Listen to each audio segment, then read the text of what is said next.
Kryetari i BDI-s Ali Ahmeti po vazhdon përpjekjet për zgjidhjen e problemit që ka të bëjë me emrin e Maqedonisë dhe kësaj radhe ai ndodhet në vendin e burimit të krizës në Athinë për t'u takuar me ministrin e jashtëm Venizelos.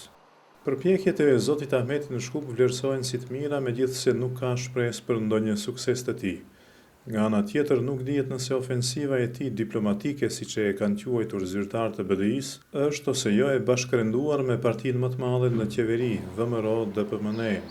Mendohet se jo, nga që shqiptarët janë shumë pak të pranishëm ose as pak në angazhimet e palës maqedonase, e cila e vlerëson problemin si pjesë të qenjes dhe identitetit të saj kombëtar.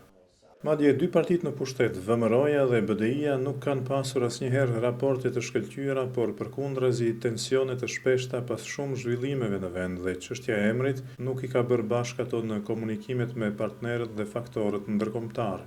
Nga BDI thonë se takimi Ahmeti Venizelos ka për qëllim përshpejtimin e procesit të integrimeve evropiane të Maqedonisë, që zoti Ahmeti e nisi në Shtetet e Bashkuara dhe në vendet evropiane. Jo, nuk kemi biseduar për propozime konkrete, por si një nevojë që duhet të jetë në krye të agjendës të temave të përzgjidhje, sigurisht është diskutuar.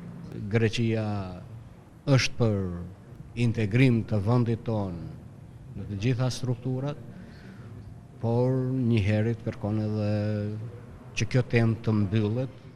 Disa analistë hedhin dyshime nëse nismat e partisë shqiptare bëhen për interesa vetjake, partijake apo të nxitura nga jashtë dhe nuk mund ta pranojnë parapëlqimin e Athinës për të kontaktuar vetëm me shqiptarët e Maqedonisë dhe jo edhe me maqedonasit.